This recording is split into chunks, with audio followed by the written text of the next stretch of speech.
Hello, welcome to my channel. I'm Tiffany, a retired librarian turned homeschool mom, and this is the last video in the Animorphs series. So this is like the previous kind of videos. The last bits have been some rapid fire. So I'm literally looking at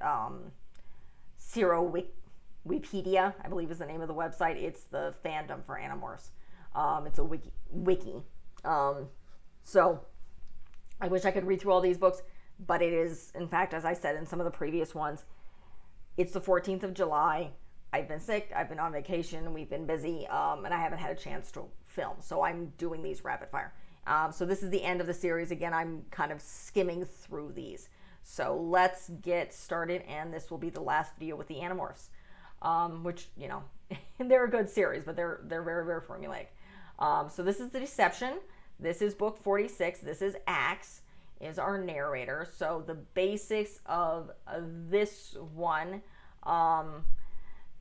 Axe has managed to contact the Androlite home world, but to get help, Vassar 2 has arrived on Earth. He's not happy about the state of things. He decides the best way to take over Earth is to have the humans destroy the people and the land the Yeerks don't need. So he decides to start World War III. Oh, fun. So basically only ways to keep him from destroying everything they know. They have to find a way to stop the war, or find a way to stop him forever. So basically the Animorphs have just begun Z-space transmissions. So they intercept a Yeerk transmission. They figure out what the heck they're up to. They have to, infiltrate a ship and find Vassar 2, whose host is a high-ranking officer in the Navy, Admiral Carrington. The Yeerks find out that the Animorphs are on the ship and have reinforcements. The Bugfires begin invading the aircraft carrier. The Animorphs attack. They fight alongside the non-controller American military personnel. The Yeerks have commandeered an American submarine and plan to use it to launch a nuclear attack against the Chinese, which would instigate World War III. Axe commandeers a F-14D Tomcat fighter. Remember, this is the 90s, so these are the military technology is going to be outdated here. Loaded with nuclear warhead against Jake's decision, and abducts Vassar 2 and threatens to use the bomb to destroy the Yeerk pool and the city above it, along with the families of all the Animorphs. Vassar 2 calls off the attack that would instigate the war, and Axe realizes he would have dropped the nuke and wonders if the rest of the Animorphs, particularly Jake, will ever forgive him. Interesting. Moving on. So this is book 47. This is The Resistance. This is Jake and Isaiah Fitzroy, who's a character I am not familiar with. So basically this one, the Animorphs and Axe have to make a decision. Do they continue to fight the Yeerks in secret, or is it time to let everyone know about the resistance? And that the Animorphs exist, and that Earth does stand in a small chance against the invasion. Either choice is a major one. It's like, do they keep fighting, or he continues to be a young kid fighting it? So his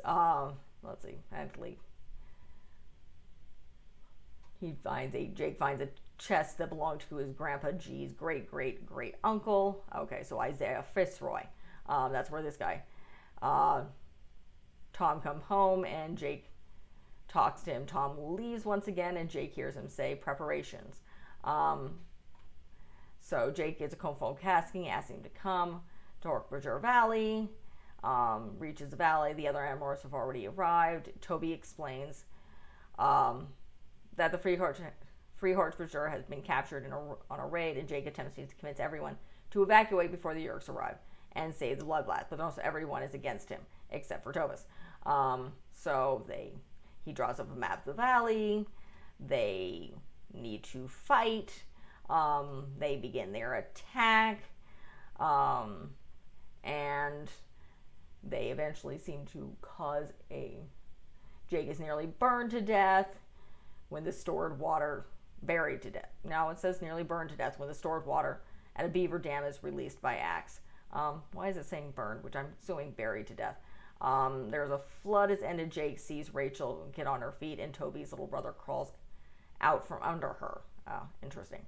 Marco and Cassie come to Jake, supporting injuries from fighting. Jake returns home just in time for lunch. So they have a giant battle and then return home for lunch and nearly die.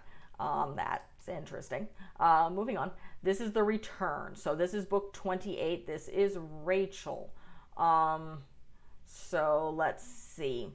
The basic of... Oh, wonderful. Somehow David is back. They thought they killed David. He was in a previous video. The sixth Animorph is back when the Animorphs and Axe decide to give another human being the power to morph. It was one of their biggest mistakes. So David tried to destroy them all. So they thought they seen the last of David, leaving him in a deserted island to live out the days as a rat. They know how much of a threat he is. They thought they she has a dream. Strange manipulation. Found out the dream was some strange. David is back. I am skimming. He's stolen hundreds of thousands of dollars since he's been trapped as a rat by getting onto planes no human can. He says this is how he bribed two teenagers to bring him to Rachel. So yes, he's still stuck as a rat because he can't. He brags that he tried. He also brags and tries to manipulate his way Rachel, telling her she's a bully for what she did to him, blah, blah, blah, and showing her a locked up Cassie and forcing Rachel to morph into a rat to become a Nothalit like him, or Cassie will suffocate. The kayak arrives. Rachel concludes that David has, for the most part, been lying about his exploits and admits he has, so he's been lying. And they get out. Or basically has David's revenge is not their reason for appearing to Rachel. So basically she's been shown this. He's shown her what could be as a far more powerful teller version of herself. Okay, so this is a vision, not real. Rachel appears back in rat form, but convinces the two teenagers, offering them David's fake stash of cash as a reward to free her just in time for her to demorph. So basically, yeah,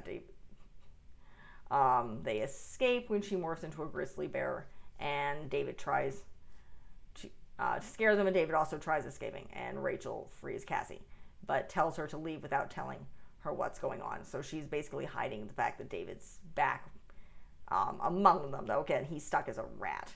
So, and ultimately failing to escape after, now David tries to escape and can't.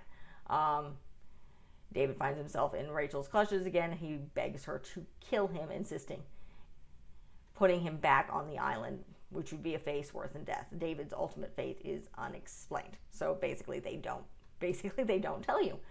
Moving on. Again, I'm trying to do these rapid fire. It's getting late. This is the diversion. So this is 49. So I'm literally just going to read through the official description because I am running out of time. The Yeerks are finally starting to realize the Androlite bandits are probably not aliens after all. They're finally starting to realize that maybe they've been dealing with humans all along, and no one, especially the new appointed Vassar 1, is happy with this knowledge. Not happy at all. When Tobus and the Animorphs and Axe realize the Yeerks are about to find them, it's by accident, but that doesn't make the discovery any less serious, because in a war, one side wins, the other side loses. And let's just kind of do hintedly. They evacuate the valley, and let's see. They'll basically, Tobus, looks like the book ends with Jake in an emotional wreck, and the Animorphs safely evacuate to the Hork-Bajir Valley with their families. Tobus sits beside Jake and thinks that he and Jake have almost switched places. Tobus has always been the loner without a family, and now his family is here with him, and Jake is all alone. Tobus reassures Jake that they will keep fighting, they will rescue his family. Okay, moving on. So this is book 50. This is the ultimate. This is Cassie. So this is the official description. Again, I'm doing these rapid fire because I need to get these done. Really big trouble is an understatement these days. The war between the Yeerks and the Animorphs is full on. It's definitely going to get worse. But Cassie and the Animorphs and Axe have more going on than just trying to stay alive. Now they've got to actively protect their families and the free Hork-Bajir, and they no longer believe they can do it alone. The Yeerks are just too powerful. So Cassie and the others have to ask themselves a very important question. Is it time to increase their numbers? They all remember too well what happened with the David, the Animorph gone bad, but do they really have a choice? And that's pretty much all the information I've got on that one. So moving on. This is the Absolute. This is book 51. This is Marco. So the official description is the Yeerks have taken over units of the National Guard with plans to invest all of the officers and soldiers. The plan seems to be to step things up, use the Guard to prepare for all-out war on Earth. The Animorphs couldn't be less prepared. They're living with the free Hork-Bajir colony. Jake is depressed, and worst of all, the morphing cube is in the hands of the enemy. Marco and the others know they need to take serious action to stop the Yeerk infiltration of the Guard. They decide to approach the governor, but they don't know if she's a controller or not. If she is, they're walking right into enemy hands. If she's not, the Animorphs are finally going public with their secret, and no one knows which situation is worse. So that is the description.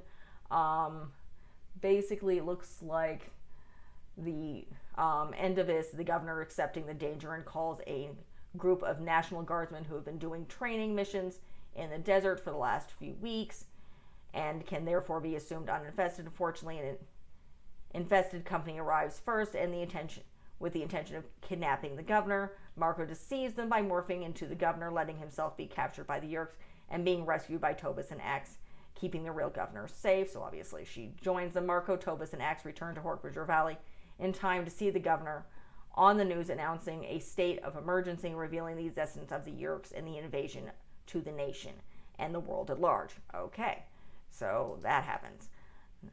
Next. Okay, so we're nearly end. This is book 52. This is the Sacrifice. This is Axe. So this is the official description. There's one more after this. The war between the Yeerks and the Animorphs is still raging. There are no more secrets, but there are plenty of lies. The kids are fighting harder than they ever thought they could, and they're about to make the biggest decision they've ever faced, a decision that may eventually break them all. Axe and the Animorphs have known that the ultimate destruction of the Yeerk pool will give them a huge chance to take back Earth. They figured out a way to do it, but there is no way to destroy the pool without destroying everyone else that may be there. And there is no more time to think about it. There is only yes or no. And that's essentially all the information I've got on that one. All right, last and not least, the final book. So this is the answer. This is book 53. This is Jake. So this is the plot description. The battle is still raging. It's out and out war. Jake and the other Animorphs and Axe have found a way to slow the Yeerks down, but now the Yeerks have decided the best way to win is just to destroy everything and everyone who gets in their way.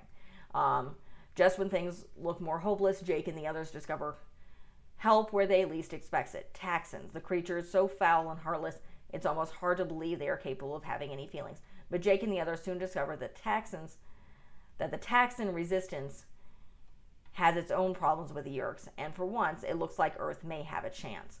So, and let's go down and finally end this series. Going down to the plot summary. So, see if they're, however, let's see. Okay, the battery. Okay, the pool ship still can't. Let's see if I can find. Tom reveals that he has lied to Vassar 1 more than he knows. The Androlite fleet is already bearing down on Earth and will be ready to completely destroy Yeerk forces. Tom Cern sees Jake in Tiger Morph and realizes the Animorphs are still alive. He orders his crew to target the pool ship bridge to kill them, but he doesn't know that Rachel is on board the Blade ship itself before Tom can destroy the pool ship bridge, Jake orders Rachel to attack. And that seems to be the end of this series. So I'm guessing, of course, the Animorphs survive. Everybody, basically, it's a happy ending because, again, the Androlites warships has finally arrived, and they're pretty much going to destroy everything, which is a good thing. So this is kind of the end. There's a lot of offshoot stories with this. The author, they are in the process, again, of redoing them in graphic novel form. I did review the first 3 that they have out currently. I would highly recommend this book series. It's very interesting. I wish I could have gone through more of them. But again, I'm running out of time. And I have other stuff to do. And these things are really, really formulaic. I really wish I could have gone through them. And I would have to read them in ebook form. It's getting busy. Plus, hopefully by the time this is seen, I'm starting on Outschool. Hopefully teaching some classes, doing some group work with the Anne of Green Gables series. So that is the end of this video and the end of this grouping, the Animorphs series. I may return to it at a later date when they have more of the graphic novels, because I didn't enjoy them. It's just I didn't have time to enjoy them as much as I would like. I, again, would really highly recommend them. They're great. They're formulaic. They're easy reads for teenagers, but they're really targeted for late elementary, early middle school. They're really great, entertaining reads. They're kind of, I would describe them almost as a television show in book form. I have no idea if I tried to make these into a TV show. Again, these came out when I was a kid in the 90s. I'd heard of them. I think I saw them. They were not my taste back then. But great series. So this is the end of this video. If you like what you see, be sure to like and subscribe. Leave a positive comment if you haven't. Check out the Anne of Green Gables series that I have going on, which is a heck of a lot more detailed. The Boxcar Children, which I will go through. I think I'm going through those one by one because I'm only doing 15. There's a lot more books, but I'm focusing on ones that was written by the original author. Then I'm going into and going in completely blind into the Wings of Fire series. So, and a lot of, but not to mention half a dozen other things, because these are just my series. So, like and subscribe, leave a positive comment if you have one. Thank you.